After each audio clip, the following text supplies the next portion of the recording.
ते पण तिच्या नवऱ्यामुळं हे कळलं.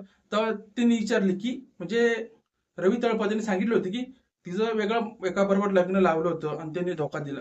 त्याचा तिने फोटो दाखवला रवी तळपदेचा. आणि हाच तो माणूस आहे का, एका पोलिसांनी आपलं काय वाटलं त्याला काय माहिती, याने फोटो दाखवला, तिने हाच आहे म्हणला. असं म्हणल्याच्या नंतर पोलिसांना शॉक बसला आणि रवी तळपदेला परत उचललं.